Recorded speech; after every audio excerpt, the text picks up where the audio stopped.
Well, a few months ago, it made big news across the world. Here was the headline.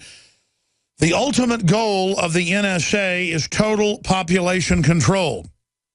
That's William Edward Binney. He's the former technical leader for intelligence with the NSA. That's at the very top of it.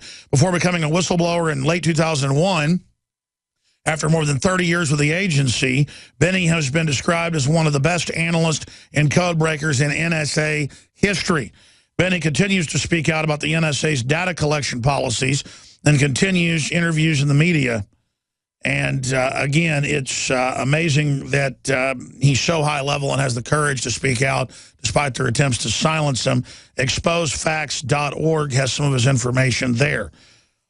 I wanted to get him on the last few weeks. We're able to get him today because of headlines like this. Snowden, there's a holy S-word smoking gun revelation coming. Whistleblower says government believes it has information that would be the death of them all politically. Well, then please release it because we've got a bunch of totalitarians running things. And he told Wired Magazine that. William Binney just came out with a group that I know is associated with people high up in the government and top analysts like Ray McGovern. Ex-NSA director, U.S. intelligence veterans write open letter to Merkel to avoid all-out Ukraine war. Now the former ambassador to Russia has gone public saying the West is starting the war and has destabilized Ukraine. That's just the truth. So I want to get William Binney's breakdown on that. Also I want to talk to him about parallel construction where other agencies like the DEA are using NSA data totally illegally and then creating fake court cases so the courts don't know where they got the data. This is just beyond 1984. So that's some of what we'll talk about in the next hour. Coming up at the bottom of the hour, we've got your questions that you're tweeting to Real Alex Jones. We put a hashtag out there so you can tweet your questions to William Binney. We'll also take a few phone calls, specific questions for him. 800-259-9231. 800-259-9231. Specific questions for William Binney. Mr. Binney, you heard me throw out that grouping of questions. Would you like to answer one of those first, or what do you think is most important that's currently happening right now? Well, to me, what NSA, all the data NSA is collecting and being used by the police forces is really the most threatening situation to our constitutional republic since the Civil War. So to me, that's the most important thing, because it affects everything we do. It involves everything that everybody in the country is doing. So I mean, that's contrary to the founding documents of this nation. Well, you're absolutely right. Last year, we were given secret documents from Homeland Security sources in Seattle. They were putting up their own cell towers, letting the local police even have access to it, grabbing everyone's data. Now I see headlines in CBS News, you name it, going, no one knows what the mystery cell towers are, but it's not the government because it's illegal to do that. I mean, we know what's going on. Can you speak to that? Well, I think that's part of that is gathering information on movement of individuals. I mean, that's how you can track people moving around, by basically putting up false towers and getting everybody to ping off your tower. That way you know they're in the area. And you can monitor who they are and map them over time by the machine access codes that they have and the phone numbers and things. So it's not a matter of it's not a matter of them guessing anymore. They just track everybody, and it'd be a simple problem to align them, with a program, compile them and track everybody individually. And all you have to do is point to them and say, "Where have you been for the last month or two?" And you can see what you've been doing. That's right. It's so good to talk to somebody that knows all of this and knows more than I even know, because I mean, I look at what's open source public every day. A decade ago, the British put these up in London as a beta test, as you know. They also did it in Berlin. They tracked everybody in real time for years. It's totally illegal. Now they're building this grid at billions of dollars of expense. for their own internal communication system as well, cameras, microphones, live time tracking of the cell phones. And then when the public says, what are these? They go, gee, we don't know. Yeah, right. Yeah, if you believe that, I have a bridge to sell you. Exactly. Crazy. Wow. Tell folks what parallel construction is, and why did you, I mean, obviously you can't talk about a lot of it, but why did you leave the NSA when you were one of the top people, one of the directors of it? Well, I left in October of 2001 because they started spying on everybody and assembling information on everyone in the United States, and it went first with phone numbers and then went into the internet later on and very shortly thereafter. So it was very clear to me that they were pulling together all this knowledge as like a super Stasi state, basically. So NSA was becoming the new Stasi agency, you know. That's their new term. I guess Never Say Anything is now the new Stasi agency, because even though their people are not necessarily using it, they're assembling and making possible all this information and making it available to all the policing agencies of the federal government, and they in turn make it accessible to the local and state police. So it's really becoming a police state. That's exactly what East Germany was with the Stasi, and it was the primary reason why they did. That's why I left. So, I mean, that was the main reason I left, because I could see this coming. And parallel construction is the use of is how the police forces, federal, state, and local, use the NSA collected information, which fundamentally is not acquired with a warrant, and so therefore it is all inadmissible, directly inadmissible in a court of law.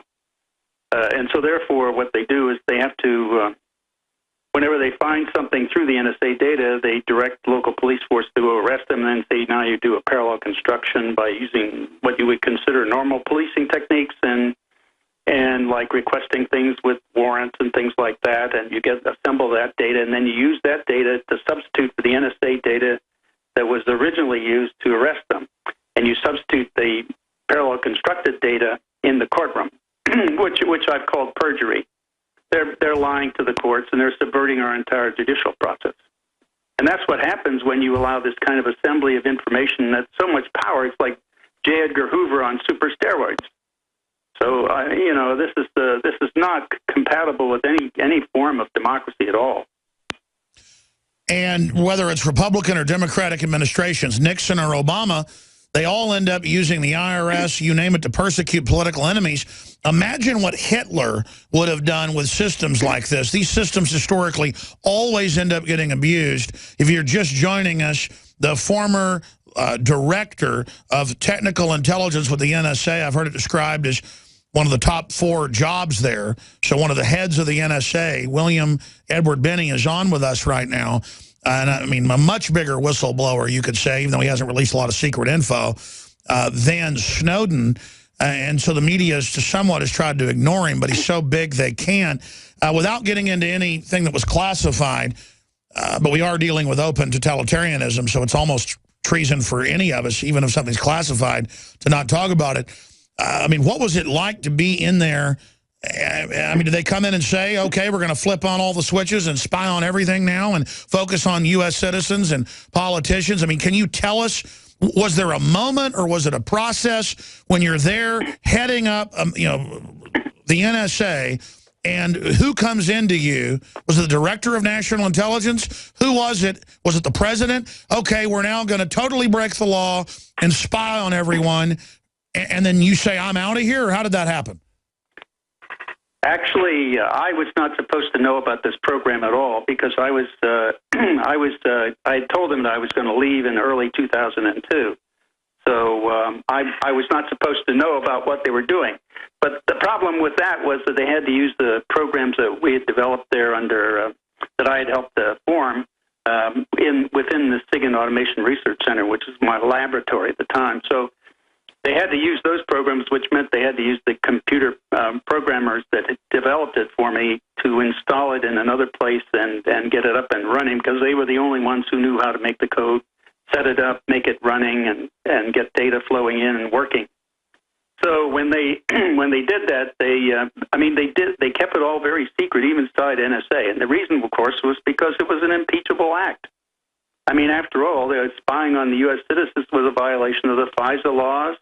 They were keeping the courts out of it. They only informed 4 people in Congress, you know, the chair and ranking members of the House and Senate Intelligence Committee, one of which was Nancy Pelosi, and that's why she later on said that the impeaching George Bush is off the table, because she had agreed to these programs from the beginning. So they were keeping it very secret, even from Congress. They didn't want any opposition, because when that basically was the Total Information Awareness Program that was started in 2001. Admiral Poindexter. And if you remember, Admiral Poindexter came out in, I think it was 2003, advocating a TIA program, Total Information Awareness Program. And that's when everybody came down on it and terminated, and that's what Congress's reaction. So when they saw that reaction, they continued to see that they were, from their perspective, they were making the right decision by keeping it secret. It's just like their secret agreement their secret interpretation of Section 215 of the Patriot Act. The fellow who wrote the Patriot Act, Representative Sensenbrenner, has already gone publicly and said that he never intended them to be able to do what they are doing, this bulk acquisition of information by using that Patriot Act. Well, that's violating the intent of Congress, and yet they're still doing that, and they're not spelling out. They're afraid to spell out to the American people exactly what they're doing and what their interpretation is of these laws that allows them to do it. They simply are assuming that if the Congress keeps passing these laws, then that's tacit agreement with what their secret interpretation is. And they don't have the guts to come out and tell the American people out in the open what they're doing. So that's the real problem. Well, you're right. That was a major, because I was on air at the time, when Poindexter wrote the op-ed for the New York Times called Total Information Awareness. He said, your credit card, what you eat, where you go, everything you do, when you go to school, everything will be tracked in live time or the terrorists will kill you. People went, whoa, this is 1984, and you want private companies to run this? No way. So there was a backlash. So they tried to openly sell that when it blew up in their face. You know, as you said, they just went forward with it. But the biggest thing for me here is it's come out in England, as you know, that they've got the same system, and they use it against the parliament. The bureaucracy does. I mean, this is being used. This is not to stop al-Qaeda or ISIS. This is pointed directly to American people. And now we've gone from it being secret to it being public, and then nothing's being done. I mean, where do you see this going? Yeah, well, I see this as a very sad state of affairs. This is not the America I grew up in. I tell you, I could never understand why people would tolerate this kind of stuff. I've been advocating, if these bozos keep reinforcing by passing the same laws over and over again, that we, the people, should fire them, get them out of office because they're incompetent and they're not living up to their oath of office. We need to get rid of them. I mean, it doesn't matter, Democrat or Republican. I mean, I'm not in. The party has nothing to do with it. It has to do with whether or not you subscribe to the foundations of this country. Well, I remember listeners sent me the link to thomas.loc.gov in 1998 and said, look at this. He was an engineer. Engineers would feed me info. I mean, I had engineers that told me they had big hubs and all the telecoms listening to everything. They would bring me diagrams. I had no idea what it meant and stick it in shredder machines because I'm no engineer, but I've been exposing this since day one, having other whistleblowers on. But I remember seeing this information and finding it so hard to believe, but reporting on it, and now it's just out in the open. And I remember being sent documents that they had done a grant for Austin to put up 1,000+ hidden microphones to listen to people. And they even had an algorithm program running locally that the feds had paid for that was NSA technology that you and others developed, I'm sure, that was keyword. And it was all there in the federal grant, just admission of microphones, key logging or word logging, whatever you call it. And I went on air and covered it, and people couldn't believe it. Then a week later, the local paper ran a big story whitewashing it, going, no, it's gunshot detector microphones. But the grant said it was microphones to listen to people. And then now this year, they announced nationwide they're putting microphones in, hidden in street sculptures. And it's in the Chicago Tribune, but they don't call it microphones. They go, the data clusters pick up wireless, environmental hazards, and listen to audio for signs of trouble. So it's just this mainlining of a 1984. Mr. Benny is a former director of one of the major areas of the NSA. I mean, microphones hidden is 1984, is it not? Yes, I mean, of course, it's not just the microphones with the audio and looking at video, for example, with those things, but it's also all the electronic backgrounds that goes with it. Anything you're carrying with you, like a cell phone or any kind of transaction used with any kind of document, like your credit card transactions and all those kinds of things are all assembled, and that all becomes a profile, basically, of you. And by the way, they keep saying, well, we don't build profiles of people. No, they don't. The software does that. I mean, once you put the data in the base, it builds relationships, and that, in fact, is the profile. So anytime they want to look at you, all they have to do is point at you and say, give me his profile, and you get it. So it's not a matter of them not having it. They have the profile on everybody. And it's not done by people. That's another word game they play. They play all kinds of word games with people. You know, it's like we don't consider anything collected unless a person looks at it. Well, that doesn't stop them from collecting everything about everybody in the country, and that's what they're doing. And they're doing it through a program called Fairview, which is the main input program they have. If you go on the web and do a Google on Fairview, and NSA, you'll get the slides that'll show you there's like 80 to 100 tap points inside the continental United States, the lower 48 states, that show where they're tapping and collecting information off the fiber optic network. And that was being put in, from what I was told and shown by engineers and later confirmed, at the telecom hubs all over the country at taxpayer expense, whole floors and whole rooms of cable companies, of AT&T, you name it, with all the data passing through it. Just outrageous. And then Bush walking around on TV in 2006 saying, oh, we don't listen to anybody in America, and playing the word game that the computers do when they can go open your profile up and see the whole menu of everything you do laid out, what movies you see, what books you read, all your emails. Google admits they open your emails and read it. Sir, what do you make of Amazon and Google and Microsoft and Apple and all of their admissions that they are data mining and using and selling the data? I mean, it's not just the NSA. Well, I mean, I look at that also as the same as it's not as bad as the government, because they can't come arrest you or do violent things to you. But I mean, it's still a fundamental violation of privacy rights of individuals. I mean, and that's against, I believe, the Electronic Privacy Acts, Electronic Security Acts, and all that stuff that all were existing laws to try to give privacy to people in their electronic age. So, I mean, it's fundamentally, I don't think they should be allowed or permitted to do that either. I totally agree with you.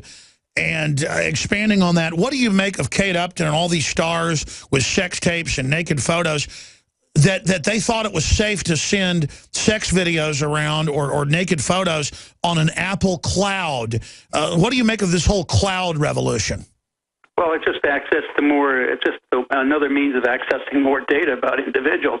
I mean, anybody who puts information out there should assume that it's being scarfed up by the NSA and then made available to the FBI and DEA and other government agencies. Are our courts fundamentally now completely bankrupt if for a decade they've been or more creating fake cases with data they stole and then they lie and perjure to the court? I mean, that sounds like most of these convictions should be overturned. Yeah, that's right. I mean, and even the Solicitor General had to lie to the Supreme Court to get the case, Amnesty International versus Clapper thrown out. And that was, again, challenging the issue of NSA collecting all this data without a warrant. And the Solicitor General lied to the court, saying that anybody where this data was used against them, either in a court or wherever, they would be told. And that was simply a lie. And so now they're trying to scramble to figure out what to do about that. All the past thousands of cases that they've done this way. I think they're going to write those off and say, well, that's just collateral damage. Well, that shouldn't be. I mean, it's a violation of the Constitution, the foundation of this country. If our government wants to do that, they want to violate our Constitution or change it, there's a process to do that, and they should follow that process. Create an amendment, get it past Congress, send it around to the states to ratify. I mean, that's the procedure we're supposed to do. But our government is taking a totally different, very, very ugly path. A totalitarian revolution is really what it is. William Edward Benny is our guest. I'm going to come back and ask him about that famous statement of Clapper, the director of intelligence, to Congress saying, we don't spy on Americans, we don't collect any data. That's like saying the sun didn't come up. I mean, it's just, they're bad guys. I mean, that's what they are. They're villains. It's not being done to protect us. Exposefacts.org, William Benny. General, what do you think about the FBI saying that there was a terror alert on Monday about a potential Fort Hood situation? The police are shoving people, shoving Alex, shoving the crowd. Here we go, folks. I'm being assaulted. Whether it's the radio show, the news websites, documentary films, or the nightly news, InfoWars is the tip of the spear. Is this another false flag stage attack to take our civil liberties and put more homeland security while sticking their hands down on the pants on the streets? It's up to us to set brush fires in the minds of men and women everywhere. And that's what PrisonPlanet.tv is designed to do. You watch, the Assad regime is going to be blamed or accused of using chemical weapons against the so-called rebels. What we see now is a war against reality. It's a war against the truth. It's more vital than ever that supporters of freedom become members of PrisonPlanet.tv and share their membership with up to 11 friends and family. Visit InfoWarsNews.com today. Become a member, share your membership, and help take the InfoWar to the next level. And by 1996, as a libertarian promoting liberty, I had police chiefs contacting me in major cities, emergency managers, engineers, who were aware of all this stuff going into place behind the scenes. And I would go on air and talk about it, so I would get sent more data. Then I got syndicated. That's the reason I realized how much trouble we were in before a lot of other folks, was because a lot of people out there in the system who knew more than I did were basically using me as a conduit to get stuff out to the public. So I can't take credit for being light years ahead of everybody else. But now we don't have an excuse. This stuff is out in the open thanks to heroes like William Edward Benny, who can make a lot of money working for the private contractors and the big companies that are making tens of billions of dollars a year milking this. 800,000 people, the Washington Post reported last year, 840-something thousand, have access to all this spy data. And I'm no engineer, but I am a geopolitical researcher. It just sounds like insider trading, people harassing friends and family. It sounds like a way to corner markets. It sounds like a way for real terrorists or criminals to know if the good guys are after them. It just sounds like a devil's workshop on steroids with a helping of PCP to have 800,000 contractors in this. And now we know the NSA has used this stuff in other agencies. Because remember, this is given to dozens of other agencies, federal and state, to then just go out and harass their wives, their husbands, their neighbors, their competition, to plant stuff under sneak and peek and the Patriot Act on computers. I mean, it's just a Pandora's box of making us insecure and destroying our free market. Again, I'm not some 200 IQ super brain like William Benny, who headed up their major technical department and director of technical intelligence. I mean, that's the actual, to use a Starship Trooper analogy, brain bug. Okay, but just at my gut level gestalt, sir, did I hit on anything that is important, what I just said? Oh, absolutely. I mean, that's the whole point is that this is drifting toward a government, a central government that's like J. Edgar Hoover on super steroids. They have the knowledge and background of virtually everybody in the country, and that gives them a basis for blackmail and influence peddling. So that's the way they can get things done, leverage against individuals and make sure that, like, for example, when Nancy Pelosi said impeaching George Bush is off the table, the leverage he had was she was a part of these programs, so she'd have to impeach herself. So they get everybody to be part of it, including local police, and now they're all part of the cult. exactly. And now they all have to defend themselves. Otherwise, they all fall. That's how Julius Caesar took over Rome. I mean, this has been Sir, is this not an orchestrated, diabolical plan then? It sure seems that way. At least it's being done, and the administrations as they come in keep perpetuating it. Well, I mean, from Russ Tice, who was a former also an NSA whistleblower, he has been saying that for a long time that they've been transcribing phone calls and conversations and emails of U.S. representatives and senators and judges in the federal courts as well as the Supreme Court. Well, that's now come out. The CIA is spying on the Senate. Yep, and that's just CIA. NSA is much more powerful at that. So that just means that they're assembling all that blackmail information for leverage. Gosh, and correct me if I'm wrong. Doesn't having 800,000 contractors, just contractors, hooked into this? I mean, if I wanted to bring down a government or a country, I would let 800,000 people have access to this panopticon-type system because it would then leak everywhere, and then the country would be insecure. I mean, this sounds like the opposite of what I would want to do if I wanted to have a secure, safe country. Yeah, that's exactly correct. I mean, I objected to this in the late 90s when they first started doing this outsourcing to contractors. I was objecting to it then because I didn't think it was a smart idea to do that, just under the principle of exporting, giving away your trade secrets as a business to companies. And that's fundamentally what it is. It's you're giving away the trade secrets, how you acquire data, how you look at data, that kind of thing. And that's exposed to all these contractors. And imagine how easy it is for foreign states and foreign corporations to then penetrate and compromise the contractors. Yeah, that's right. That's happened any number of times down through history. I mean, that is a kind of a weakness that, they could even hire the contractors too. Later on, after their contracts were done with NSA, they could hire them as contractors over their way too. Although, they do have a non-disclosure agreement that says they won't disclose anything they've discussed. I mean, they take with them the knowledge of what they experienced while they were there, and they can apply that knowledge and techniques to other things without actually compromising what they were doing in NSA. Incredible. But effectively, it means the same thing. I mean, you're still giving that expertise away.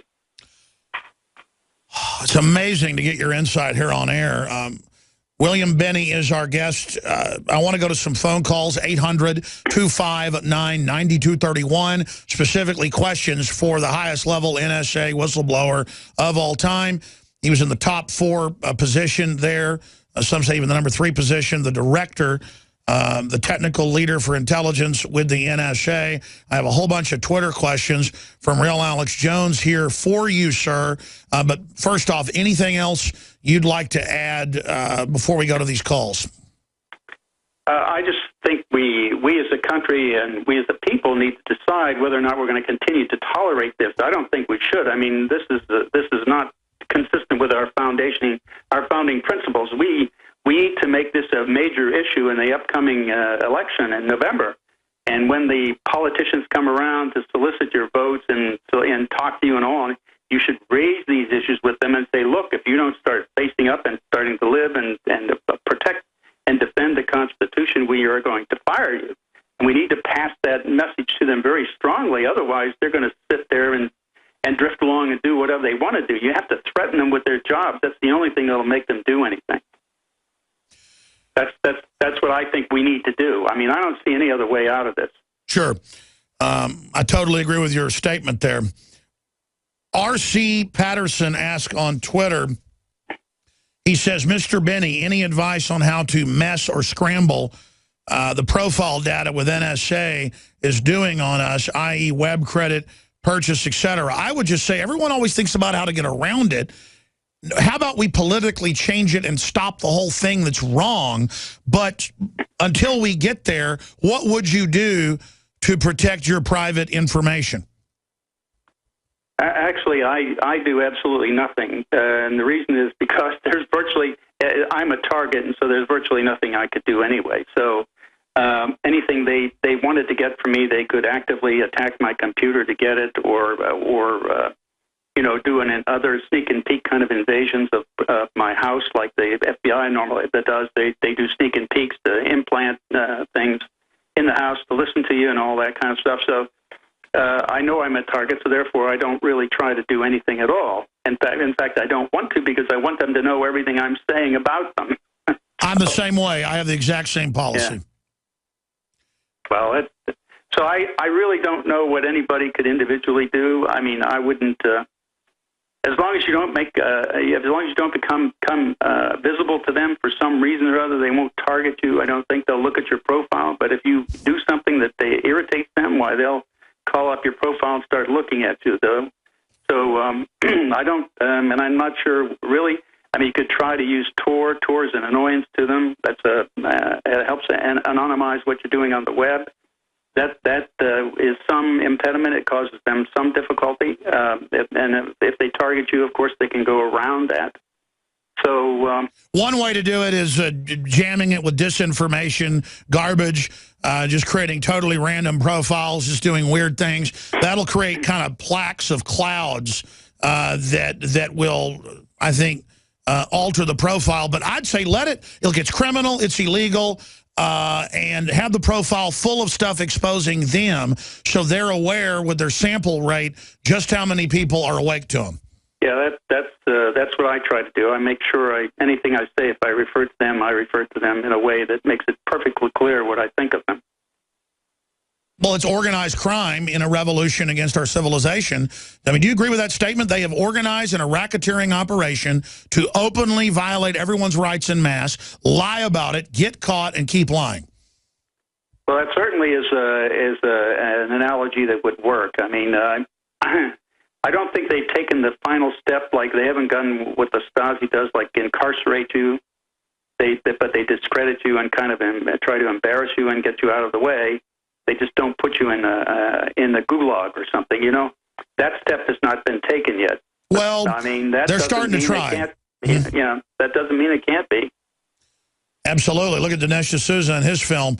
Yeah. Let's go to a phone call. Again, William Benny, who is a real hero, is our guest. Catherine has a question. Go ahead. Yeah, actually, I do. I have a question for Mr. Benny. I'm from Canada, which is not from USA, but like geopolitically speaking, I'm scared that Russia's gonna trench over the border. There's no oceans. There's no nothing to stop them. What are we like? Should we be worried in Canada about Russia marching over the Arctic? Mr. Benny, you have had some things to say recently about the Russia situation. Russia is saying that they may take part of the Arctic that borders them. I don't see Russia in an offensive mode right now, but maybe you can correct me. No, I don't. But this is also one of my I'm actually an NSA advocate. Okay, but I'm an advocate in the form of doing the right thing. Now, what's happened is when they went to this bulk acquisition of data, that's diverted the effort and intensity and investigation into areas that aren't relevant to anything that's important, and that takes away from other areas like being able to watch the militaries of the Russians or any other country.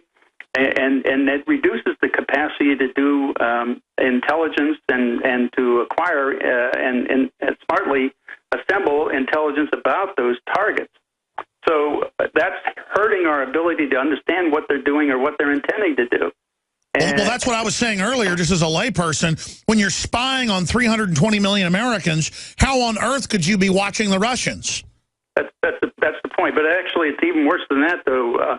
It's probably on the order of somewhere between 3 and 4.5 billion people around the world. Sure. 300 plus million U.S. citizens, but the rest of the people in the world too.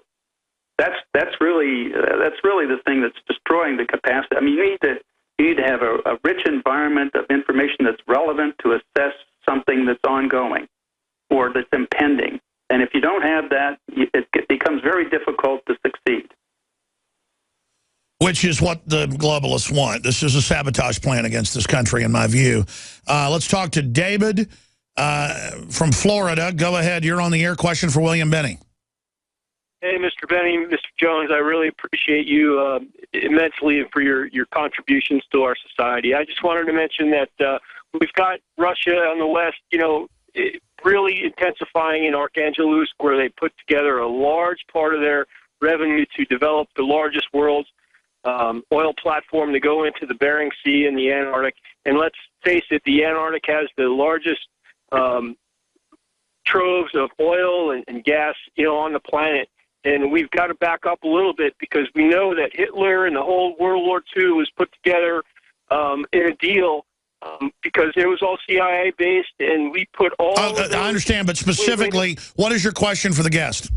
My question is this: we put together all of those Nazis into a place called Little America 4 in Antarctic, and I just want to know what you think the outcome is going to be, because the end game, I think, is actually that the Russians, when the end game comes, they're going for Antarctica because... Well, they've said they're getting ready to go for it. I got to go because we have limited time. These are specific questions for Mr. Benny. You did join the intelligence professionals earlier last week, I know. I'm looking for the article, and basically came out and said that ex-NSA director, U.S. intelligence veterans write open letter to Merkel to avoid all-out Ukraine war. What is your take on Ukraine and Russia, sir? It looks like the Russians are playing a saber-rattling game. It's not really an invasion. I mean, if you had an invasion like I was involved in analyzing all the invasion of Czechoslovakia and in Afghanistan, if you're preparing to have an invasion or you're going to have something, then you've got to be there with a lot, in the case of Ukraine anyway, with a lot more in terms of capabilities, in terms of personnel and equipment. I mean, you can't just do it with the few tens of thousands they have. So the point is, it's not really an invasion. What they're doing is playing games along the border and saber rattling. Now, the point is, I tend to agree with the president here that this needs to be solved diplomatically. And I believe that that's the correct route rather than try to go to confrontation. I mean, I don't think the Russians feel very threatened by the expansion of NATO. No kidding. And I would say, well, okay, fine. If you look at it from their perspective, they have some concerns. Well, okay, why don't we invite them into NATO? Why don't we get all of us together in a mutual defense treaty? Instead of always fighting with each other. Well, instead of fighting with each other and looking and acting like they are really a threat, why don't we include them instead of excluding them? Here's another question from Mike Headsroom on Twitter. He wants to ask you, Mr. Benny, has the NSA managed to break SSL? What is your preferred encryption algorithm? I don't believe any commercially available encryption system is necessarily safe. Of course, yeah. Simply because of the back doors and the weakening that the NSA has done through a Bull Run program that's been part of the Snowden exposure. They had the Bull Run program to weaken all the encryption systems. That simply meant they give them weaknesses in the keys or in the way keys are generated. Well, don't they just pressure the developers to give them back doors? Yeah, that's right. Yeah, that's right. And that's how they get it. And my point is that you can take some very simple, you could use whatever is commercially available as a kind of a community cipher that you could use. But underneath that, you have to come up with some variation of your own, so that when they go through assuming that they have the right keys and everything when they're breaking all these things, they end up with a mess. Wow. So that it's basically layers of complexity is what I'm and one of those layers can be a very simple thing, like you simply take the binary stream of a text that you're trying to encrypt and just transpose the bits in a pattern. And that destroys the integrity of the text. So that even if they have the correct key coming through the different layers of encryption for you, they still end up with that transposed mess, and they can't recognize it. So that's one way of that I had proposed of defeating bulk or the brute force attack on a system, just assuming a whole trillions of keys and going through keys and trying them to see if you get any partial text. Well, in that case, if you do that bit transposition, that destroys the integrity, so that any partial text you would get under any key assumption under that brute force attack would be absolutely wrong. Amazing. Stay there. This is incredible. All right, final segment in the full broadcast. Mr. Benny's agreed to do 5 more minutes with us into overdrive to finish these phone calls. Tyler, Lance, Melissa, C, Lee, and others that are holding. I got a bunch of questions that have come in at Real Alex Jones on Twitter, but look at this CNET News headline. Robot couch can drive you to the fridge and back, as if this country isn't already obese enough. Next, they're going to have toilets in the couch, like Idiocracy. People need to really wake up and stop just going along to get along. And just because the majority of folks want to be decadent slobs doesn't mean the rest of us have to be slaves to this. William Benny, top NSA whistleblower, is our guest.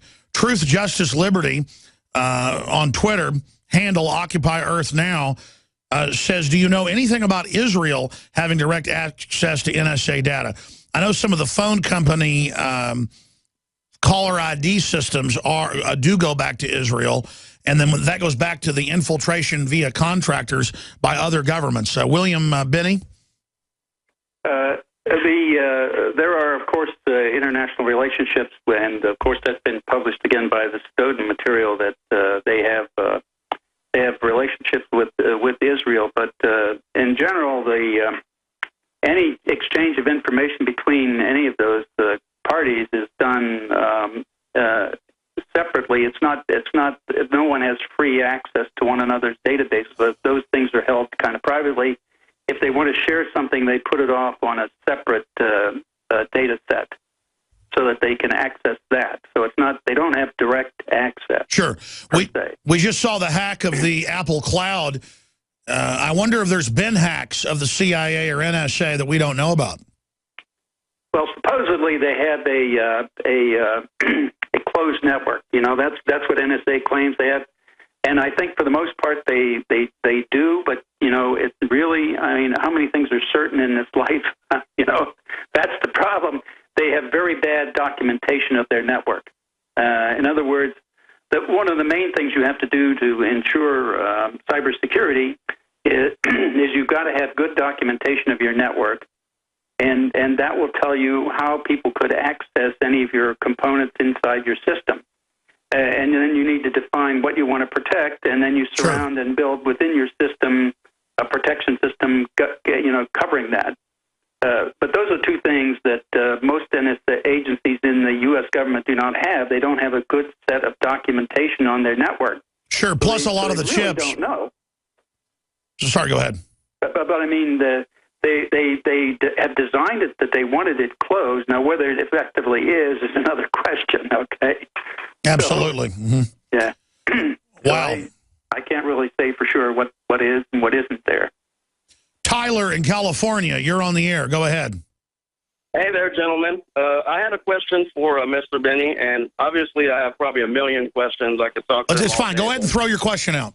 Most important thing, but the anniversary coming up of 9/11. I think that we need to look into what's going on with the continuity of government. And I'd like to know Mr. Benny's opinion.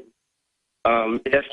Sure. What about coup d'etat by COG, kind of a reverse Valkyrie? We know that FEMA and others have basically set up their own governing system in the name of COG, but then that can be used to have a coup against the people. Well, I, of course, would certainly not hope that would never happen. I mean, you have to do, of course, you have to have ways and means of protecting yourself. That's for sure. I mean, and I believe that for example, the Congress has a police force that guards them, and which, in case of CIA, if they really wanted to do something that I don't think would be effectively an effective deterrent. But most of the people I know in CIA or any of these other organizations, at least the people at the working level, would never tolerate any kind of move like that. I mean, these people are really, most of them are very dedicated, honest, patriotic people. They would never do that. Exactly. Like that. They're compartmentalized, though. Yeah, it's the management of these agencies is a real problem. William Benny's our guest. We're taking phone calls. Lance in Washington has a question. Go ahead very quickly, please. Yes, Mr. Benning, thank you for being an info warrior for this planet. You're a true patriot. I was just wondering if is Obamacare and all the other agencies, do they actually know what their right hand is doing? The left and the right hand? That's a good question. I mean, Obamacare admittedly surveils all your medical records, and it just seems like everything is some new data snoop. Yes, I don't believe they have. It's not really. It's such a mess. I don't think they're really that coordinated. But I think they've certainly they certainly are trying to do something, but I think it's again a matter of collecting information on individuals. That's really what their whole objective is. So, I just think they're not very competent individuals at doing this kind of activity. I really don't. I don't think they have the competence to do it. End Prism on Twitter asks you this question. He says, is PRISM a weapon against the people in the United States? How is it a weapon? I would expand that question and simply say, is the NSA now basically operating as an enemy of freedom in this country in a corporate government management coup of the nation? I would say they are fundamentally, if you look at it from a constitutional point, that's exactly what's happening. All right, there's your answer. Let's go to Woody in Washington, one of the last callers for William Benny. Go ahead. Yes, sir. Mr. Benny, what's the extent of spying on our foreign leaders like Merkel? I know some news came out about that when Merkel was being spied on. And secondly, are you familiar with the program Main Core that was instituted under the Reagan administration? I'm sorry, could you say that? He wants to know about Main Core. Main Core. No, I'm not familiar with that, but as a general rule, leadership is always a target.